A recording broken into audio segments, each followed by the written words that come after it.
Hey guys, welcome back to the channel. It's our third day here in Bangkok. So kagising ko lang, actually 12 na. Anong oras na ba? 12:28 to 12:30 na.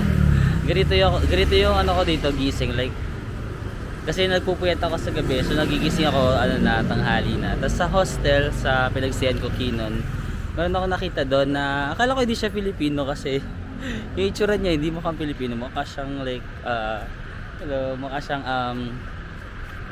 Chinese, pero parang moreno siya. Basta I thought he was not Filipino. Tapos nakita ko siya, sabi ko parang cute to si kuya. Pero sa utak ko lang sa utak ko lang, sabi ko parang cute to si kuya. And then parang after mga 1 minute nag-ayos ako ng sapatos ko, tumingin siya. Tapos nag-smile siya sa akin, kilala niya pala ako. Tapos Instagram friends pala kami. Hi kuya. Pero ayaw niya sumama sa vlog, like shy type siya. Tapos nagtanong ako kung saan yung pwedeng kainan dito, kasi dun sa may silom area wala akong makainan. Kasi yun nirecommend niya, may karinderya daw dito. Anyway, cutie si kuya. Hi kuya. Ay, tatanggalin ko yun, baka mapanood dyan. Hello. So ito yung karinderyang nirecommend niya.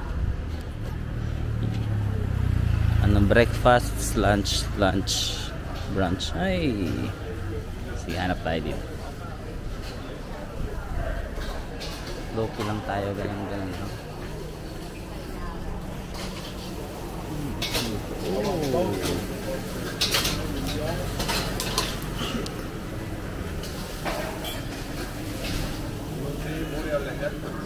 Mura lang, 70 baht lang. Oh, 45 nga lang tong egg with rice.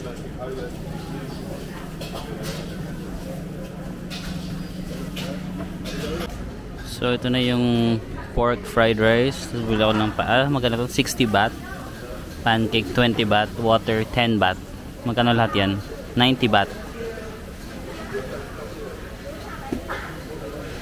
Okay, let's have lunch for 90 baht or mga 150 pesos to. Not sure.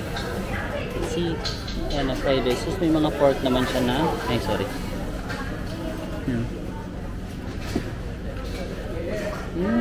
Good.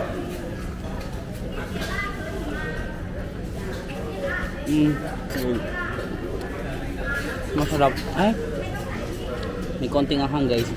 Pero in fairness, maraming pork ha. Hindi tinipid yung mga pork. Ayun o, ang dami. Itong isang buong to, pork yan. Ito may pork nandito. Like, manghang guys. Pero masarap.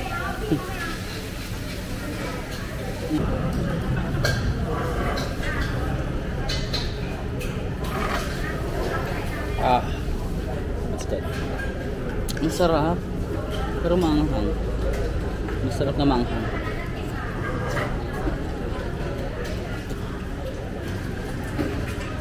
Tama. Sabi ko parang nakakalasa ako ng tom yum. Ang pangalan pala nito is pork tom yum fried rice. Diba yung tom yum yung may sabaw? Pero ito ginawa siyang fried rice na tom yum. Masarap.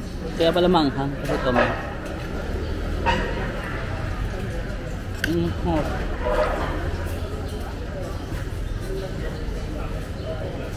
Hindi ko alam yung name ng market na to, pero ganyan lang siya. Very simple lang.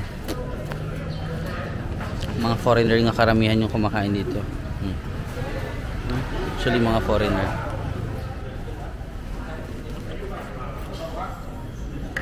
Ayan, na-recommend lang nung nakilala ko kanina sa hostel. Funny nga kanina, kasi kanina sa hostel guys, may nakilala ko, Instagram friend ko pala siya. Hindi ko alam na Instagram friend ko siya. Minsan kasi di ba may mga friend ko sa social media na ako ganun na hindi ko talaga masyadong kilala or what. Tapos ang nakakaano pa kasi yung nakilala kong Instagram friend, para sa akin mas he looks better in person. Nakita niya ako sa kanya. Ang cute niya in person. Then in pictures, hindi ko sinasabi na pangit siya sa pictures niya, pero parang sa person mas may appeal siya.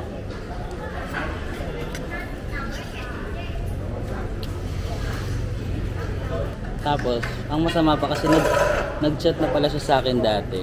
Kasi hindi ko na-replyan. Nagsisi ako. So ngayon, chinat ko siya. Nice to meet you. Para-paraan. Sabi niya, nahihiya daw siya. Yayain ko siya mamayang gabi. Sakto wala akong kasama mamayang gabi. Yayain ko siya. Really good.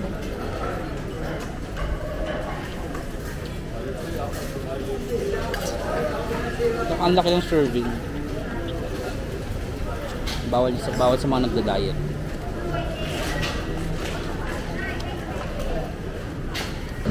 Excuse me, baon lang pala ako. Beroka. Nagbaon din ako ng vitamin C with zinc. Pero beroka na lang tayo ngayon. Kasi napaparanoid na ako, diba nung sa Japan, nang sama ng pakiramdam ko. Kaya dapat talaga. Ay, hindi kasya. Pilitin natin ng kasya ka na. Wala, cookie.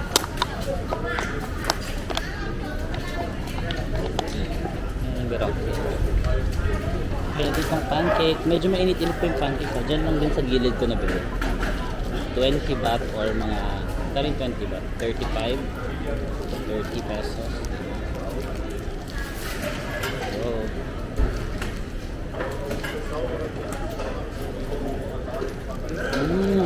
Waffle pala ito. Hindi ba ito pancake daw? Di ba waffle ka? Lahat pang waffle. Masarap naman.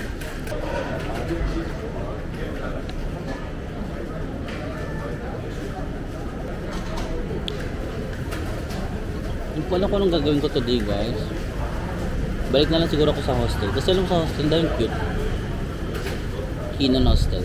Ang daming cute. Lalo na yung pinaka-cute talaga yung nasa ibabaw ng bunk bed ko, yung Singaporeans. Parang artista level yung kanyang issue. Kasi medyo hindi siya ganun ka-approachable. Pinakusap ko siya kahapon na parang where you from, taga Singapore ganun. So akala ko friends na kami, di ba kasi nag-usap na kami kahapon. Tapos this morning, nakita kami, parang hindi na ako masyado padansin. So parang, okay. Kasi masyado siyang cute, masyado siyang pogi. So parang siguro, hindi rin siya ganun ka-approachable. Tapos may nakilala din ako, taga Germany na. Ayun, mas approachable, cutie din, tsaka maganda yung katawan. Nakasalubog ko kanina, parang kakagaling nilang sa jogging or I'm not sure, pawis na pawis siya eh. Parang kakagaling nilang sa workout. At in-approach niya ako, hey, good morning, gano'n siya. Nagkausap ko yung last time about, ang kwento niya sa akin about mga stocks, ganun trade. Parang 1 hour kami nag-uusap. Yun lang yung topic namin. Hindi naman kayo sobrang interesado sa topic, pero cute kasi siya, so nag-stay ako dun sa conversation kahit inaantok na. Balik na lang tayo sa hostel. Tapos, ang dami kong chika yung sa tapat, yung sa taas ng bunk bed ko sa Singapore, yung super crush ko. Sa gilid ko naman, dito sa side ko. Ang tagasan nga ba siya? Basta taga Europe, ganun. Kaso hindi ko siya masyadong type kasi, ganda. Type ka ba? Hindi, feeling ko type na ako kasi pag binubuksan niya lagi yung ano niya, yung hindi niya full close, parang gusto niya nakikita ko siya. Tapos parang lagi siyang nag-eye to eye sa akin. Tapos kanina nung sa CR, nung tututbrush ako, ina-eye to eye niya ako sa mirror. Pero hindi ko siya masyadong type kasi bakit ba? Hindi ko siya basta, siguro physically hindi ko siya ganun ka-type. Masyado siyang foreigner. Masyado siyang maputi na foreigner na. Ayan. Michael N. Forgot your name? Alexander from Germany. Yeah. How do you say nice to meet you in Germany? How it's what? Nice to meet you in German. Yes. How do you say it? Schön dich kennenzulernen. Oh, I can. Shun Shun Sian. Shun Shun Sian. Shun Shun Sian. Schön dich kennenzulernen. Schön dich kennenzulernen. Oh, it's hard. It's hard. It's very hard. This is why German is not really a lovely thing. No, It's a hard, it's a also hard not for language to German learn. people. It's not lovely language. Alright. Yeah, absolutely. Nice to meet you. See you around. See you around. Mag-exit na ako kasi ay yung mga German na yun, ang boboka guys, parang wala na akong magawa sa buong araw kasi once makausap mo sila, hindi na sila titigil. Yung topic namin pa naman mga stocks, investments, or minsan naman about Germany, ganun. Alas 6 na, parang mga 4:30 ako bumaba. 1.5 hour na kami nag-uusap. Ang tagal nilang ang dami nilang tao. Para mga 1 year silang walang nakausap, tapos pag nakakausap mo sila, kinukwento nila yung buong nila life. Ayun si Michael guys, medyo cute si Michael na, aminin nyo naman. Alam mo kagabi, parang mag-uusap kami sa banyo. Sa banyo pa kami nagkausap, tapos ang dami niya talagang kwento, like cute siya pero parang sa sobrang dami niyang kwento, parang tapusin na natin to.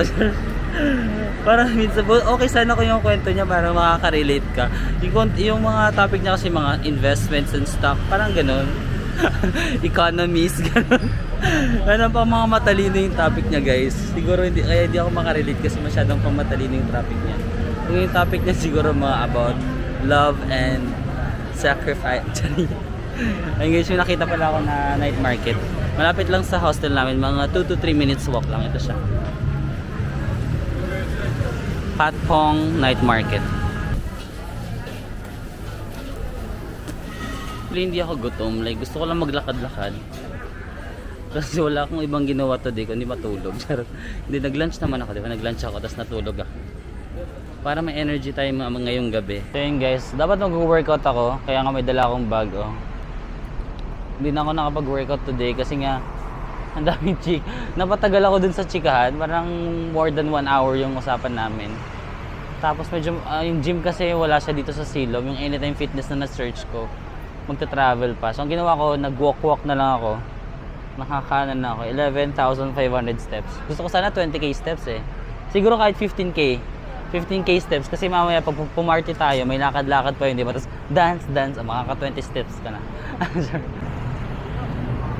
Yung mga ganito like, ayan, mango sticker rice. Buhay naman para nagagalit si kuya. Ayan mga ganyan, chicken. Kaso konti yung upuan dito.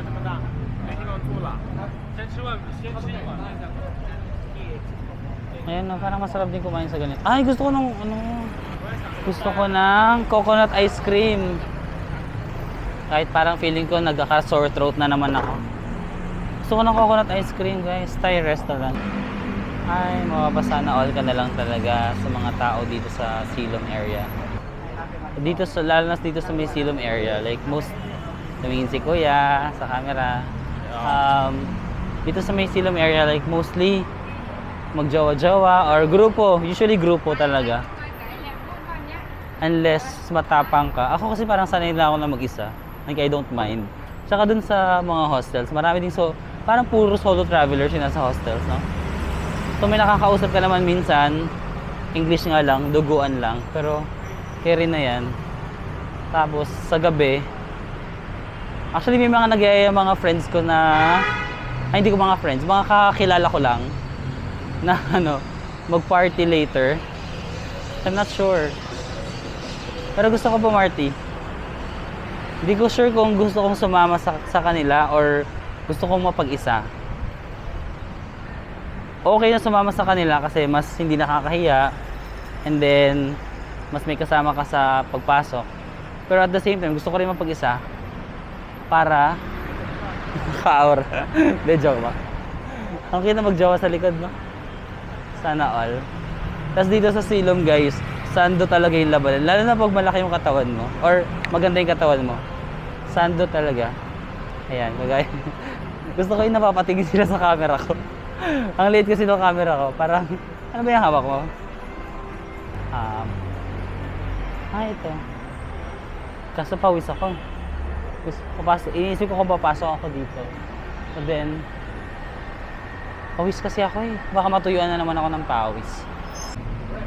Alam nyo guys, yung nakita kong seafood tom yum. Kasi kanina diba sa parang palengke na kinainan ko doon, yung hindi masyadong sikat. 60 baht lang yung seafood fried tom yum tsaka pork.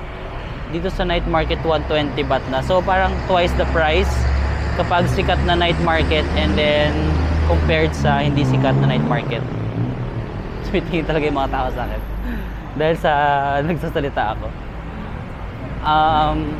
So ayun, yung mga night market, di ba yung Bangkok parang feeling natin mura na siya. Kasi sa mga night market mura din naman. Pero actually mayroon pang mas imumura, yung mga hindi sikat, yung parang palengke lang. Or parang hindi sikat na market. 60 lang, tapos ang sarap na kanina ng pork, di ba? Pork tom yum ko.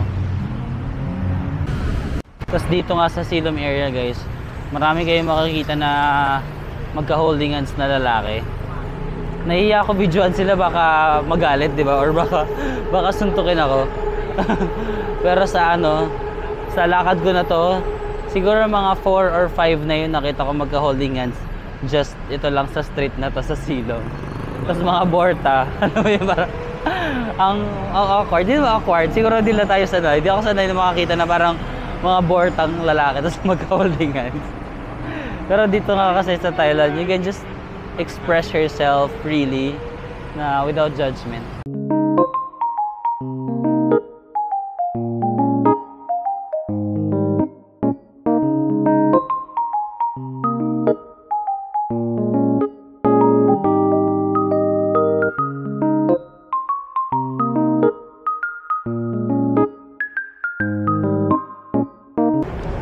Yan.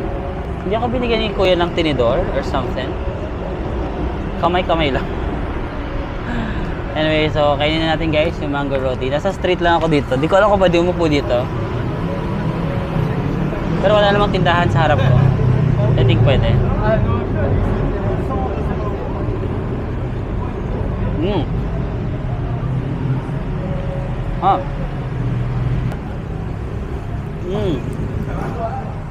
So fresh.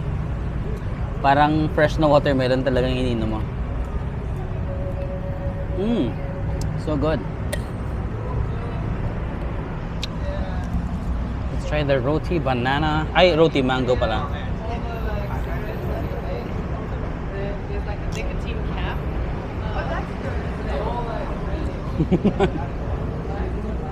Sorry, natawa ako. Mayroong mga tao nakatingin sa akin na parang ginagawa mo dyan. Mukha ba akong kawawa sa sura ko? Hindi naman siguro. Nakaupo lang naman ako. Pero daanan kasi ito, maraming dumadaan. Iganon natin para mas makita nyo yung mga dumadaan na tao. May makita kayo mga bet nyo. May tumingin na naman. Sabi niya, nag-vlog. I mean, feeling ko, gano'n yung sabi niya. Wala talaga akong tinidor. My gosh.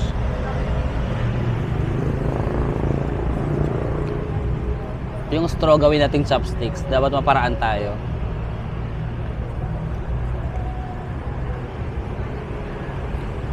Ayan. Ay, ang hirap. Dapat pantay. Wait lang. Pantayin natin sila.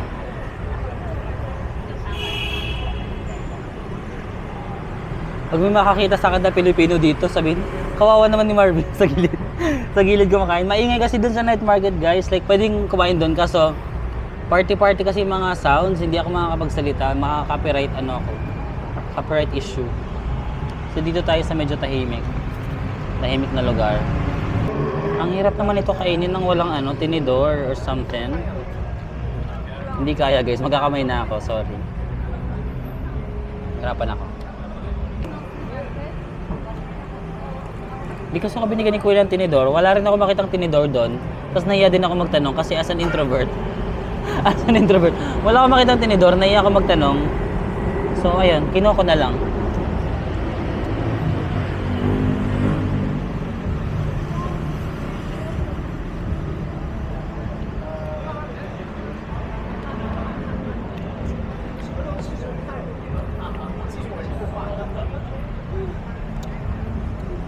Alam mo bang tumatagal, parang nasasarapan na ako sa kanya.